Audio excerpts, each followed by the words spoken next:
Hey y'all, I'm Allie Spears, and this is Ag Chicks, where we dig deep with the women who are helping to feed the world. I am excited to be chatting with another Cowgirl 30 Under 30 honoree today. I'm excited to have Anna on the show. And Anna, to get things rolling today, if you could just tell us a little bit about yourself. Yeah,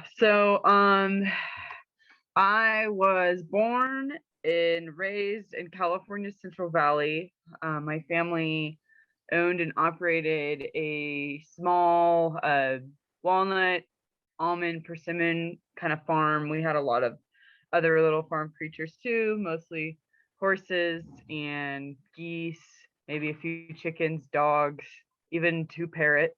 That was us. Um, and I grew up doing that where myself and I have three siblings.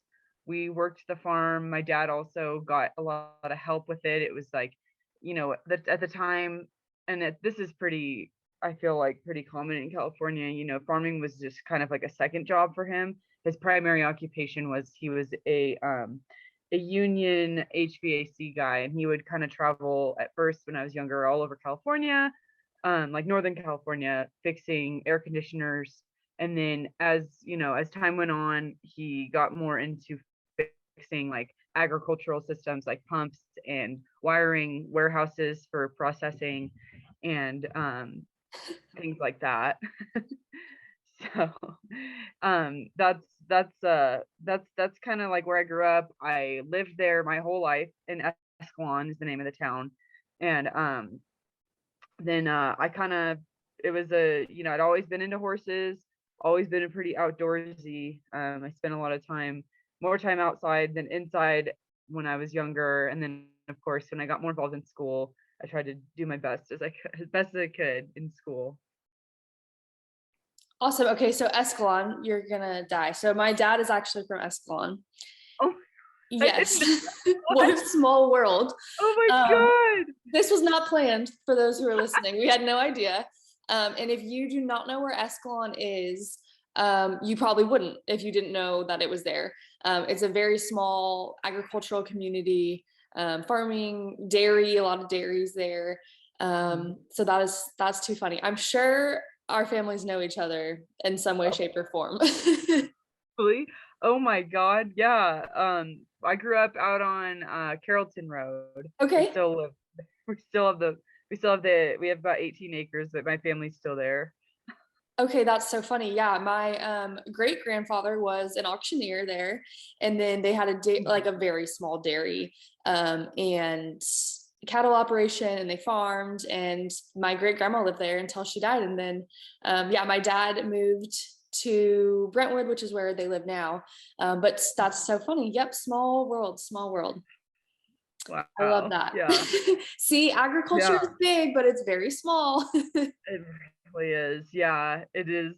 I mean, yeah, Escalon, there's a lot of, like I said, it's really like I feel like gotten more diversified as far as ag. Mhm. Like growing up, my neighborhood was pretty much all almonds or walnuts. Yep. And now I would say a good portion of it is vineyards because the Mhm. Franzias have always lived down the street from us.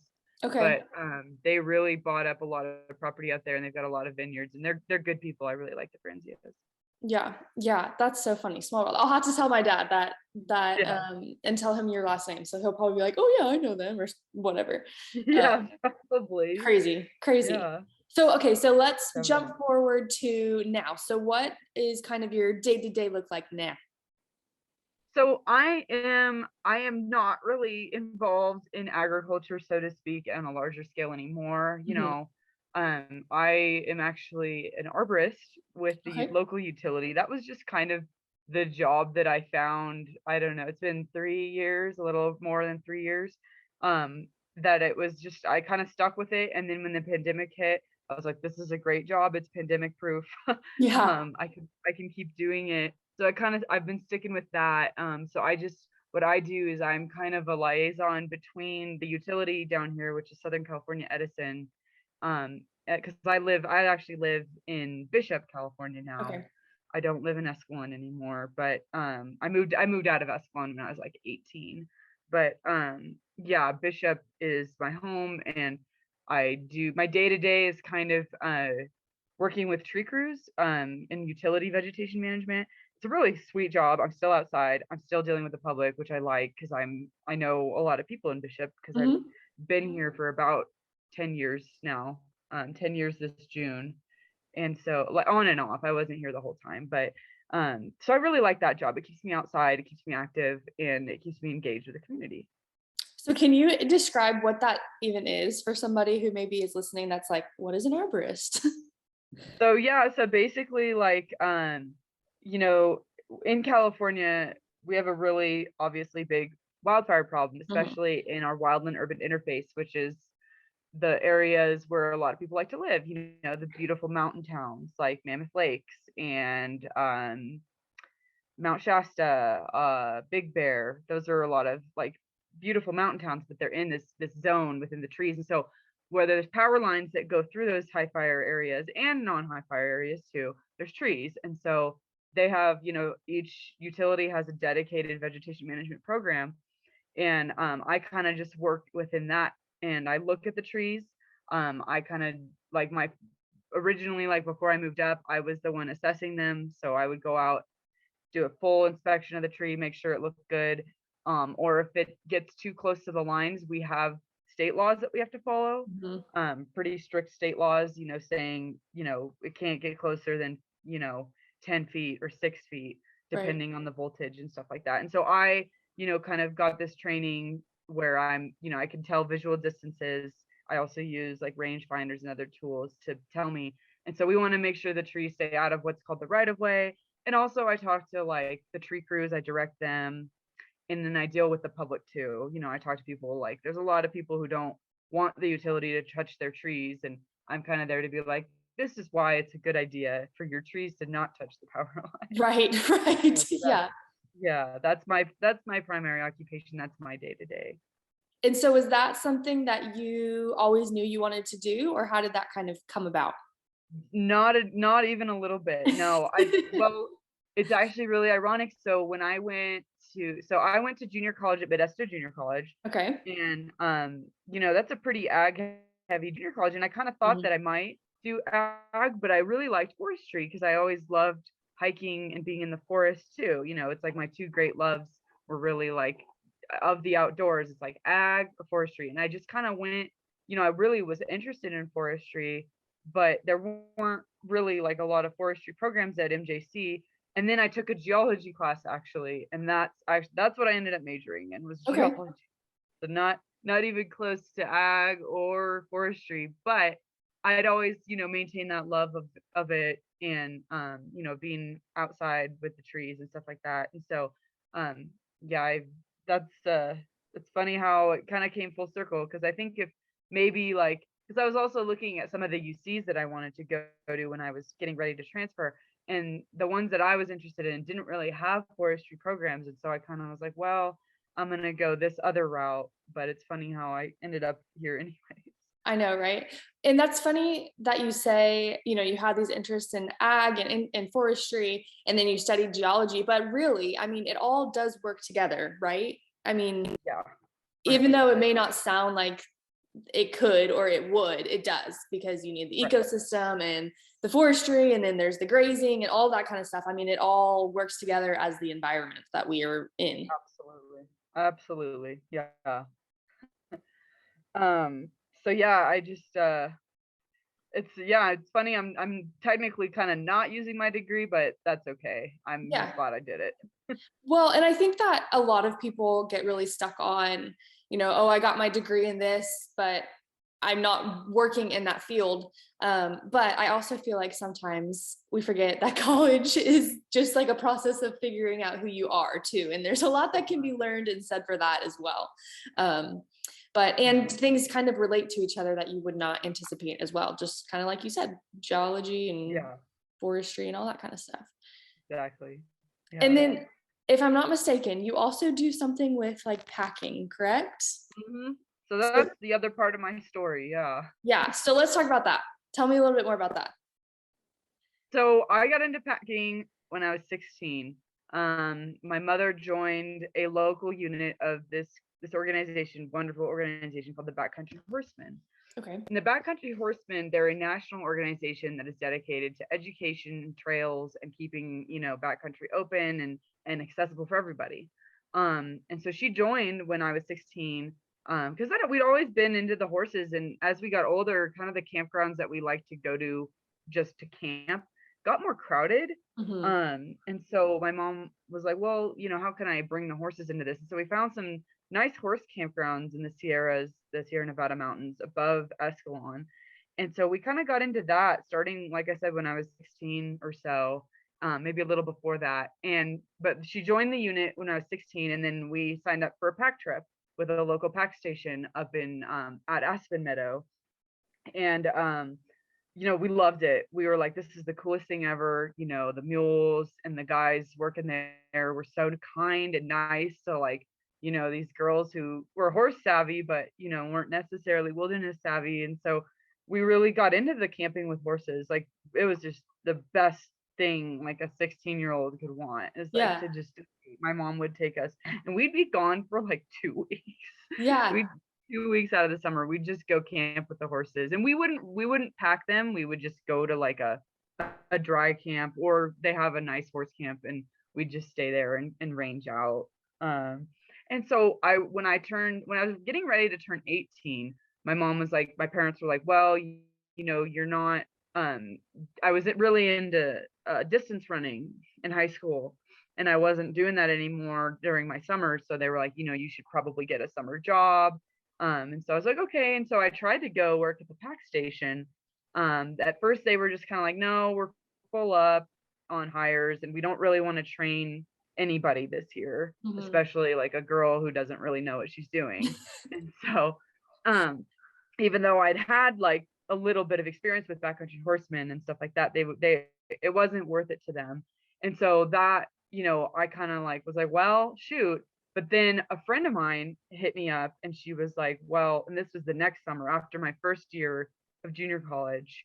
My friend hit me up, and she's like, hey, if you still want to work at a pack station, there's this place called Rock Creek, and they're located in Bishop, California. They're looking for packers and cooks. And I was like, okay, sounds good to me. And I applied. Their website was super easy to navigate. So I applied, and I didn't hear back. And my friend of mine was like, oh, you got to follow up, and I was like, okay. So I followed up. I talked to Craig London, DVM. He is the owner and operator of Rock Creek Pack Station.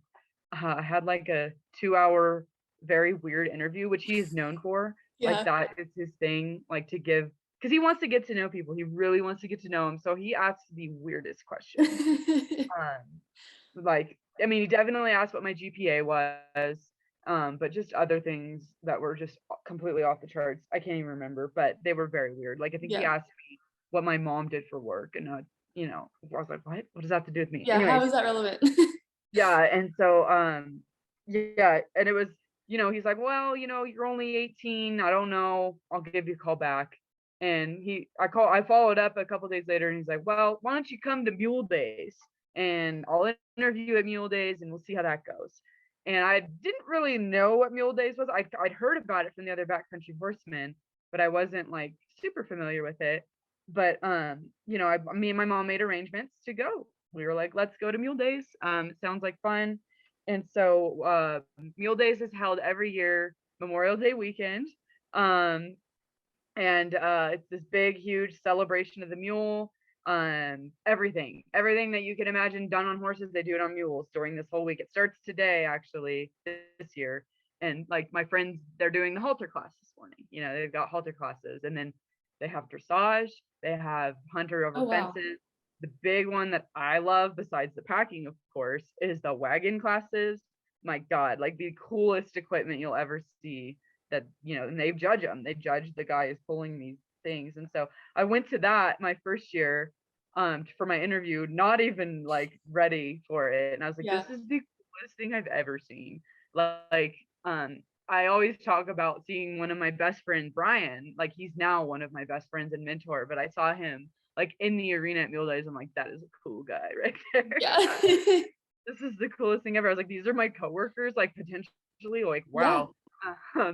So yeah, I went and I interviewed with Craig, interviewed he kind of just met me and was like, okay, here you go. Like, here's your coworkers, throw you to the wolves. And he literally just like, I had to go kind of talk to the coworkers. He wanted to see like how I connected with people. And it went really well. And so he's like, well, I think, come on down in June and, we'll have work for you until about August when you start school again. So I went and they have a packing school that they do every June. All the new employees have to go through packing school. And so I went through packing school and I stayed, and my mom just like dropped me off with all I had was, I didn't even have a bedroll or a saddle. I had like I had my hat, my boots, and a sleeping bag, and that was it. Yeah. Like no car, no nothing. I was like 18, just here you go. Summer camp, but like a much more intense summer camp. And it was, my gosh, I mean, packing is very physically challenging, but I guess the rest is history though. That was June 2012. My mom dropped me off, and I'm getting nostalgic. I've been going through old pictures to celebrate 10 years on and off. I worked every season from 2012 until 2018 was my last full season, and then I finished school and I took a job up north in Humboldt County for a little bit. So I was up there, but I still do the packing. Albeit I'm moving into the fairgrounds today actually to do Mule Days, because we've got a women's team competing, and then Craig has asked me to do a couple of trips this summer. I kind of just do working vacations now. Yeah. How cool though. And so when you go and you help do this, what does that like look like? Again, kind of maybe for somebody who doesn't know what we're talking about here. Absolutely. So a pack station is it's a property that's leased from the Forest Service. Mm-hmm. And they're given, basically people can book trips through them. When you get they have wilderness permits and a whole big array of different trips. The premier pack trips that Rock Creek offers, because we are the largest pack station in California, mm-hmm. is the traveling trip. And so that's where, you have you bring all your luggage and like a sleeping bag. We provide tents and we pack them on the mules with your food. A cook goes with you. And then you have, usually 2 packers, maybe 3 sometimes, that pack the mules every day, and everything goes on the mules, and you either hike or you ride a horse or mule. Yeah. And so I've done every kind of trip Rock Creek offers. But that's the premier trip, is just the pack mules, and that's what the pack station does. We operate out of Rock Creek Canyon. It's 10,000 feet in the Sierra Nevada. Our season is usually mid-June to October 1st. Okay. We usually want everybody out of the mountains by October 1st, because that's when the snows start coming. Yeah. But it's just, it's basically luxury camping if you think about it. And we try to make it luxurious as possible. So like my first season at Rock Creek, I learned to pack, but I cooked, and almost everybody does both. They'll cook and they'll pack. And to be a cook, you have to have excellent customer service skills. So I really, really got good at customer service, and the packing, very physically demanding. I've done both, and I don't know which one I like better. Sometimes I feel like I like the cooking better, just because for the most part people take care of themselves. Yeah. Whereas in the packing, you're in charge of all the animals, and they do some crazy things. I know. My next question was going to be like, what's been like the craziest thing that's happened? That's a good question. To me, honestly, I have, so, well, this is the one that comes to mind, because in 10 years, there's been a lot of weird stuff, but one of the craziest funny things that happened to me when I was packing was I was doing 8 days from this place called Red's Meadow, and we were going in at Red's Meadow and coming out at Tuolumne Meadow, so Yosemite National Park. Mm-hmm. Beautiful trip, like the most beautiful part of the John Muir Trail. Absolutely, I love it. And I was with my friend Clay, who's Australian, and we had another Australian couple that was paralleling us. We have a lot of Australians at the pack station. Their summers, their winters. We right. But right. Yeah, and so Clay and I, we were at the first night's camp, and he turns out the horses. So every night we turn the horses out to graze, usually. if the Forest Service says it's okay, if the Park Service says it's okay, we turn them out. And what we do is you put a bell, like a big Swiss bell, on the lead animal. Usually it's a mare, not always, but usually you put it on a mare, and then you keep 2 wrangle animals up in case they really wander, so you have something to ride instead of walking. And so we do that, and that night Clay like turned out the mare, and it was kind of this mare that was a little, she's a wonderful horse, but not my pick. And we had in the other camp that was paralleling us, they had a great bell mare, Debbie, and Debbie's wonderful. I mean, she is the standard for a good bell mare. And I was like, well, let's just use Debbie, tie Lacey up, let's just use Debbie. And he's like, no, Lacey needs to get out, and this is a good spot. And I was like, okay, you're the packer, I'm the cook, that's fine. And so sure enough, at midnight, because what we try to do is we try to push them up the trail away from where we started, because they'll always kind of drift back if they can. Just a natural thing that the horses and mules do. And so at midnight, I just hear the bell top speed. She's running, and she's going down the trail. And I was like, well, she's running, and I know where she's going. And so sure enough, she had ran all the way, like maybe like 5 or so miles down the trail back to Red Meadow, which is a pack station resort. And so, the wranglers, those guys get up. Usually the cook doesn't go with them. The cook usually stays and watches the camp. So I stayed behind, but the wranglers all got up and they ran after them. And they came back later and told me what happened. So they went down to Red Meadow. They were running around like maniacs in the corrals, like around the pack station, like all the horses and mules. And we had this older mule with us named Jan. And Jan is she's an interesting mule, very long-legged mule, not the nicest mule. Like, you couldn't touch her feet very well. And you could pack her, but just the feet were no go. She didn't really like people that much. And in the midst of all this madness, Clay tells me that they're all running around like crazy, and he sees Jan just kind of look at everybody and then just turn and walk down the trail, down the PCT. Like, she's gone. She's leaving. So she just leaves. Jan's like, I've had enough of this. I'm leaving. I'm not about this. And so, and we were like, she left. Like, she just left. And she's an older mule, so we kind of figured she's going home. Yeah. She's going back to Rock Creek, which is about probably like 4 days ride from Red Meadow, but she knows where she's going. Yeah. So we call the pack station and we're like, hey, Jamie, the secretary, like, we're like, Jamie, Jan left. We think Jan's coming home. We think we know where she's going. She was last seen headed south on the PCT. And so Jamie's like, all right, I'll send somebody down Mono Creek in, a couple of days to get her. And sure enough, a couple of days later, Joe, one of the guys, rides over, finds her under a tree, just waiting. She was like, I'm done with this. I'm going home. No more of this. Yeah, and that's not the first time that's happened, that a mule has just been like, because mules are so smart. Yeah, they know exactly where they are. And she's like, yeah. I know where home is. I can eat along the way. I can drink along the way. Sure enough, people called the pack station because she had a Rock Creek brand on her, and they're like, we saw your mule. That's one of the wildest things that's happened, and just hilarious every time I tell that story. That's great. So then, okay, but what did you guys do to get all this stuff out of there, though, if you were down a mule? So yeah, if we're down a mule, you just kind of have to double up. Luckily, I think we got lucky on that trip where I think we had a spare potentially, and sometimes you'll bring a spare if there's people hiking.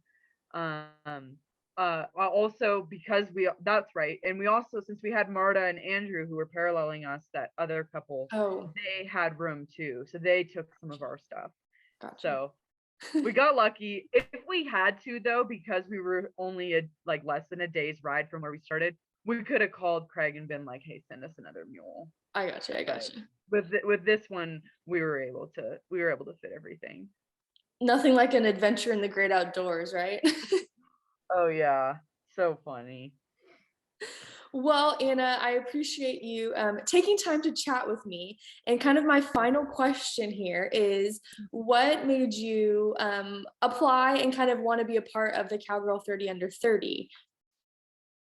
Okay, so yeah, that was it was interesting. My sister told me about it actually. I had like followed Cowgirl magazine for a couple years, but I Mhm. didn't really like know much about it. And my sister's like, "Oh, you should apply for this." And I was like, "Okay." And I kind of looked at it and I was like, I looked at the list last year, or the previous year, and I saw, Adrian, and I've known Adrian for years, and so I was kind of like, "Oh, yeah, that's right. Adrian's really into this stuff." And so I was like, "Okay." And I was like, Packers, no, not a lot of people know what Packers do, Yeah, there's a lot of Packers, like California's got a bunch, like all over the West, yeah. in other states it's not as maybe, oh, I mean, it's a tourism based with more hunting based, and so I was like, Mhm. this is a really good way to kind of like get us out there, maybe, to give ourselves a platform, like, hey, we're here too, we are a part of the Western industry, even though we're small. um and so that was kind of the driving force, was just I wanted to get out there and put the word out about, what we're up to. Yeah. No, I love that. And I think that it's cool that you decided to put yourself out there, but then also do it because it would hopefully bring light to some of the things that other women in the similar position to you are doing as well. So I commend you on that and congratulations. Thank you. Yeah, congrats to you too, it's such a cool thing. Thank you. I know it was. And some of the other girls that I've talked to for this season, we've all just been kind of like, what a crazy experience it was. Like, Yeah, I knew it was a big deal, but I didn't know it was a big deal until that night and everything. right. And so I was like, this is wild. Yeah, But yeah, it's exciting to have so many other incredible women to share that with, and makes me feel confident about the future of these industries as well. same. Yeah, definitely. I really like, I've made a lot of friends through it, and I'm so happy for that. And just beyond like flattered that, Mhm. beyond flattered that I was, named to the list too. Like, I was like, we're Packers, there aren't that many of us, but yeah. Yeah. Yeah, well, thank you again for taking time out of your schedule to chat with me. And I'm excited to see the things that happen for you moving forward. And I will definitely be following the world of packing a little bit closer now, too. Sounds good. Thank you, Allie. Yeah. If you can, Mule Days, I think they're gonna live stream Mule Days this year. If you can, it's worth watching. Yeah, I definitely am going to check that out for sure. Cool. All right. Well, take care. Thank you. Thanks for tuning in to this episode of Ag Chicks. Don't forget to follow along on social media at Ag Chicks on Instagram and Facebook, and that every episode has a visual version on YouTube on the Ag Chicks channel.